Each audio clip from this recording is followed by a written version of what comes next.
What's up, everybody? How's it going? Welcome back to another video. I'm Ryan Beach, and for those of you that don't know me, I make videos that help you get the most out of your practice sessions, and I also make videos that share my progress on my own playing as well. In this video, we're going to continue my series helping you get the most out of your work on the Gold Method app, and we're going to dive into how to pick sections in your music, how to pick goal tempos, and how to pick your starting tempos. When you're picking your sections, you're going to need to make one of two choices. First, for etudes that have kind of the same tempo, the same feel throughout, you're going to pick your sections based on the musical content. So just trying to figure out the phrases and splitting them up by musical ideas. These are going to be somewhere between 4 and 16 measures long. It could be longer if the etude itself is kind of long, but that's how you're going to choose those. And then if there's an etude that you're choosing that has a lot of meter changes or a lot of tempo changes, you're going to have to make the section decisions based on those meter or tempo changes, since we're doing a lot of work with a metronome. In order to demonstrate this for you, I've pulled out two different Charlier trumpet etudes and I sectioned them off to kind of help show you what I mean by this. The first one is going to be Charlier 1. Let's dive in. So here we have Charlier 1. It's an articulation etude, as you can see by the title, and the tempo at the top of it says 108 to 120. Now the whole thing is pretty much the same tempo. There is some rubato that you could throw in there towards the ends of some phrases, but generally speaking, it's going to be pretty much the same thing throughout. So the way I would section this off if I were practicing Charlier 1 is I would start at the beginning with section 1, and I would take it all the way to the beginning of measure 17. And then from there, section 2 would pick up where you left off and take you to the key change, the D major key change here in measure 33. After that, you would pick back up in measure 33 and go all the way to the very beginning of measure 53. That's going to be a little over halfway, and then you pick back up there in measure 53 and you'll go to measure 62, and that's going to be the key change, the recapitulation there. And then basically you could argue about splitting this in half, but since it's relatively short, I actually just chose to have 5 sections for this, and you would do measure 63 to the end for section 5. So as you can see, that etude is very straightforward. It's not too difficult, and this is probably the majority of the etudes that we're going to be using when we work on things. Most etudes are the same kind of style or the same kind of approach for an entire page or whatever. This is to basically take what would be maybe something like a fundamental exercise, make it more musical, and just give you a long time to practice it. But what happens when we have a more difficult etude, one that's longer or one where they have multiple tempo changes? Well, we're going to dive into Charlier 15, which is twice as long, and I'll show you how I would break that up. So as you can see here, we have Charlier etude number 15. It's 2 full pages instead of 1. There are tempo changes, there are meter changes and stuff like that. So I'm going to go through how I would break this up and try to explain my way through it. So this might help you be able to figure out how you might break down a more difficult etude of your own. So as always, we're going to start with the beginning in measure 1, and we're going to go all the way to measure 22.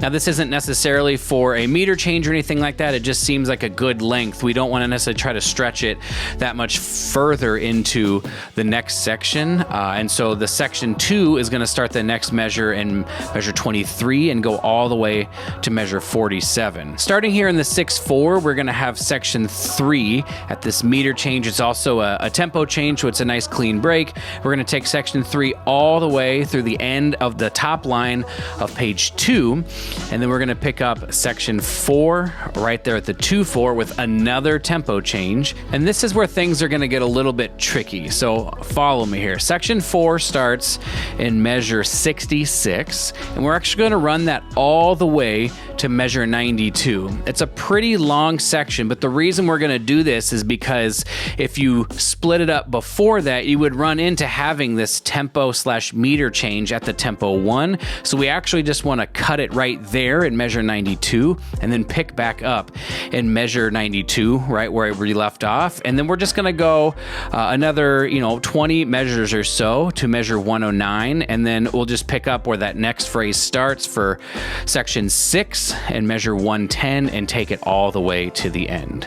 hopefully you can see that this is not really an exact science. There have been many times where I've decided what sections I wanted to do for an etude based on what it looked like, but once I got in there and I actually started doing it, I realized that wasn't the right way to divvy it up. So you may run into that too. Just do the best you can, and then you can always just change things up slightly. Hopefully it's not a complete reworking of things, but maybe just moving, the end of one section up a few measures or a few measures further, something like that. All right, so we're here in the app again. We're gonna hit add etude. We're gonna type in Charlier 15, and I'm gonna use this to demonstrate how I would pick my goal tempos, because there's just enough variety that hopefully this will kind of give a few different options or a few different ways we can demonstrate it. So you can always just choose what's in the etude, but I've had countless times where when I chose what was in the etude, it ended up being way too fast. So this might be a little bit more foolproof of a method to be able to find a goal tempo that's more right for you.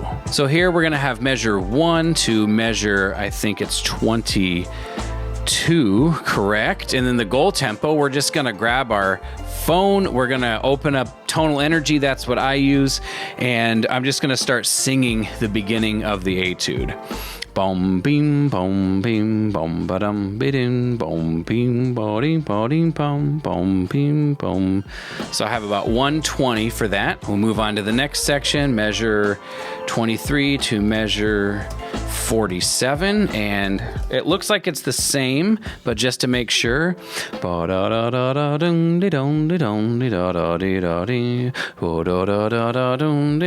about the same. Yep, 120.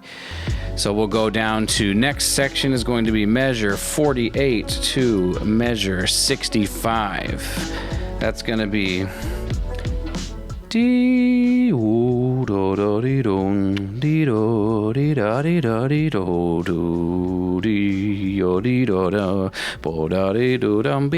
so about 126. So I'm lining up pretty well with the etude, it looks like.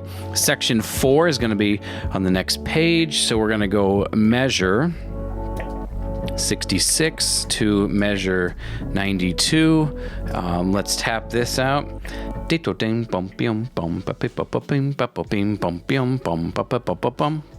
All right, so it turns out I've pretty much picked the same tempos that are in the etude. So then we'll pick back up, measure 92 to measure 109. This says a tempo, that's the very beginning, so we're gonna go 120, add section, and then we're going to go measure 110 to the end, and that's going to be 120. All right, so what we're gonna do next is we are going to pick our starting tempos. Now, generally speaking, I have no problem with just literally choosing half tempo for every single one of these sections and starting there. The reason why is because the program is designed to get you from half tempo to full tempo in 2 weeks. And so you're not really at half tempo for that long before it gets you moving into faster tempos. So that's probably what I would do. But if there's an easier section for you, you might be able to start at something like 60% or 65% tempo. So obviously half tempo of 120 would be 60. And then you might go 60 again. And then you might go 60, or sorry, this would be 63. And then you would go 50, right? And then let's say at the end, you're thinking to yourself, I don't want to go half tempo. I'm going to go 60% tempo instead. So you get your calculator out, 120 times 0.6, and you get 72. So then you're going to start these at 60% tempo. And there you have it. Now, we generally want to start on the low end, so I wouldn't really push it much past 60% tempo for a starting tempo, just because, again, the progression gets you there in 2 weeks from half tempo. So it's not really that long, and we want to make sure we do our due diligence at the very beginning of the time so that we get the maximum benefit from this work, from this app. From there, you're going to hit Save Etude, and then there you go. You have Charlier 15 all done up for you, just like that. I hope this video has been helpful for you in figuring out how to pick sections. We did a little bit of a deep dive here just so I could answer hopefully some questions about what it could look like. If you have any more questions, don't hesitate to leave a comment down below or reach out to me on my website, ryanbeachtrumpet.com. As always, you can find the app at app.ryanbeachtrumpet.com. I hope you enjoy using it. If you enjoyed this video or learned something, I'd really appreciate if you gave it a like, and don't forget to subscribe so you can see more videos that come out explaining this app, other videos about practice, and my own playing to hopefully help help share some of my progress along the way. Thanks so much for watching the video. Always remember, stay strong, be kind to yourself, never stop growing, and we'll see you in the next video.